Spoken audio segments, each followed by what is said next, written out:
I must play every game I get an ad for immediately. It should have been obvious to me from the start what this game was just from the title, Tofu Survivors. But honestly, it took me a hot minute to figure out it was basically Vampire Survivors using chibi anime characters in a mobile game shell. Tofu Survivors Fight Now is a relatively new game with 100k downloads on Google Play. Now, the start of the game was a little bit jarring. They did have a story in some sense of the word. It was basically a wall of text over some interestingly scenic pictures. The character art and background art was very similar to some AI generated images that I have seen before, though I'm not completely sure whether or not they used AI for their art. There was a useful tutorial at the beginning that explains a bit of the base mechanics, though it felt a little bit forced. The art style of the game itself was pretty okay. It was more 3D models fighting each other. The map was similar to a 3D generated sandbox style of game. The animations were actually pretty good, with it being more focused on light effects, though not blinding. It fit well with the scene. Within the game, the items and pickups were 2D cartoon style. I think the style helped make them stand out, and they didn't feel that jarring to look at. I honestly think the art in the actual playing portion of the game was pretty decent and supported the gameplay. The gameplay mechanics itself was just like Vampire Survivors. You would run around as a character, killing enemies. Each enemy would drop experience, and when you leveled up, you could choose between new attacks or leveling up an existing attack. You would also have a health bar, and the game would end if that reached 0, either by touching enemies or being hit by their attacks. There would also be bosses that gave huge rewards, and the game would end after you defeat all of them. Mobs and bosses could drop temporary power-ups like magnets that collects all rewards, or freeze bombs that freezes everything, health potions, and more. Again, the game base was just Vampire Survivors, but it was a little bit different as they used 3D models. The gameplay felt a little bit weird as the enemies being 3D would just end up pushing each other and their movement felt a little bit off. It almost felt like tanking damage was to be expected and that you wouldn't be able to full clear very early on. Even during the first fight, there was already power-ups that could be unlocked by watching ads. The game itself was absolutely riddled with opportunities to gain more things by watching ads. The game was similar to Archero in that there were different areas you can explore using energy, and after beating a stage, you would go on to the next one. Each stage, you can get 3 stars and earn rewards based on the stars that you got. They also had hard mode of a stage which you can go fight for an additional challenge. They did have additional challenges you could do, like specific zones for gold or certain resources. You could also compete in a stage that ranks you against other players, which I thought was pretty cool. Its progression is also very similar to Archero style of games, where you open boxes to get gear and fuse those pieces together to enhance the level of said gear. In this game though, you could also gather resources to create gear, which I thought was pretty cool. You would have to level up gear itself to get more stats, and you can increase their rarity to unlock new special lines that give certain stats or abilities. You could also level up the main area to get more base attack and health.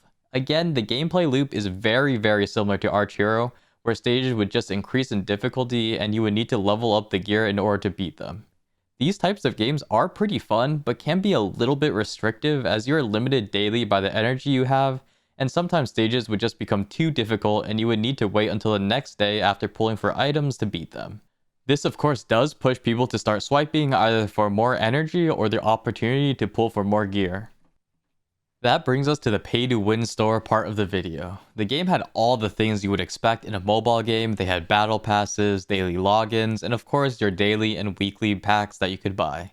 They also did have a permanent pass that would give bonuses every day forever, which is a new thing that I've been seeing in more and more mobile games. I kinda like this feature as it is a one-time payment for permanent account buffs, but of course it still requires you to spend money in a mobile game. Being similar to Archero, the main reason to swipe would be to get more gear and resources that can help you ascend in power. They had a gacha system where you could use gems to roll for gear, though some packs will let you straight up buy very strong pieces of gear. Using resources, you can level up the gear to get more raw stats and additional powers. I feel like all the recent games that I've played have a very similar spam of things to buy in the store. And maybe it's just me, but it makes the game feel more cheap seeing all these different packs and paid passes. Other than that, the in-game UI was interesting. They had a very cartoonish style on top of a background that looked very similar to AI-generated scenery. They had a little bit of animations in the UI, so it didn't look overly flat, but still did feel a little bit lifeless at times. I will talk about my thoughts of the AI art later in my rating portion, but it is a serviceable menu and UI. Now it's time for the final rating of the game. My system of rating for now is 10 points for graphics, 10 points for gameplay, 10 points for story, 10 points for progression, and finally 10 points for my personal opinion on if I will continue to play the game. In total, it'll be out of 50 points or normalized to 5 stars, which is the Google Play rating scale. The graphics I'll have to give a 5. The UI, items, and resource designs weren't low quality, but definitely stylized to be quite simple. It reminded me of clip art pics. The style isn't necessarily a bad thing, but definitely below average if I were to rate a game. The in-game models actually wasn't bad at all. They were responsive and had their own physics. The models honestly was the highlight of the game in terms of graphics. They did impact the gameplay a little bit negatively, but that's more on the gameplay side. The animations were actually quite clear and didn't have gamma set to 1000% like some mobile games do. It clearly showed what the skills did without making the visual clarity too poor.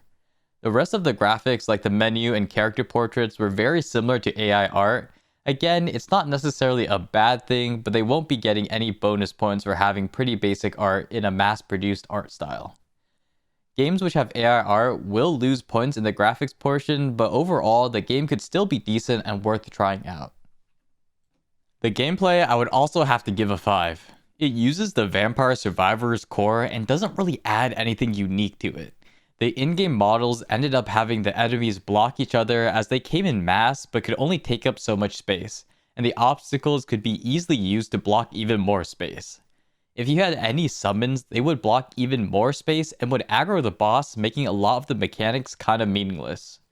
The game also had ads integrated into the levels themselves, which is never a good sign. You can watch an ad for a standard Vampire Survivor's power-up like EXP Magnet or Damage Bomb, etc. The gameplay itself felt a little odd, and it did kind of feel like taking damage was to be expected, and you would just have to have enough health to tank through it. Overall though, I still enjoy the Vampire Survivor game style, and it could be a fun game to just mess around on in a commute or whatever, just not amazing or unique. The story portion I would have to give a 4. In these types of games, I generally don't expect a story, and if they had put nothing in the beginning, I would have given it an average rating of 7 or whatever. The issue is they had this odd wall of text in the beginning on top of what seemed like AI generated scenery. It just felt kind of unnecessary and not very well written. Even though I enjoy stories in my games, I kind of zoned out instantly after reading the first few paragraphs. The devs tried, so they still deserve some credit, but it just wasn't very great. The progression, I would have to give it a 5. It is the standard archero type of progression where you open chests, get items with random rarity, and higher rarity can have bonus lines/effects. You would also be able to level these up and increase the base stats of the items and weapons. These types of games are obviously very whale friendly, as if you want a specific item leveled, you would need to fish through the gacha system, and even when you get it, you need to dump resources to level it up. The game did have a unique thing where you could craft items with resources. I thought it was pretty interesting. Even though it did have some crafting time, it did allow for making specific items that you may want. I have been seeing so many of these archero style progression games that I'm honestly a little bit sick of them, but all in all, still worth 5 points. For if I like it, I'll have to give it a 4. It's not the worst game. I often think that if I was a kid with time to burn and just randomly stumbled upon the game, I would have had a lot of fun just messing around on it and progressing. The issue is, I know that it's a Vampire Survivor's knockoff, and I also know that it has mechanics in the game specifically to try and have you watch ads or spend money to make it easier. It's definitely not a game that I'm going to play in the future, but I would never knock someone for playing it. Everyone needs to make money in the end of the day, and I can't blame the devs for it, but at the same time, it's not going to make me want to play the game. In conclusion, the game got a 23 out of 50, not a bad score. The base game is Vampire Survivors with archero progression. The game didn't have any egregious bugs that made the game unplayable or graphics that hurt the eyes. For a mobile game, the fact that it is playable with no blatant formatting issues is honestly a great thing. The loss of points is honestly just the fact that they didn't bring anything new or exciting to the table, just followed a pretty basic mobile game design. I did enjoy the game for what it was, and oddly enough, the ad spam had a weird nostalgic feel that reminded me of old mobile games that I played as a kid. Thanks for watching everyone, and I hope to review more exciting and different games in the future.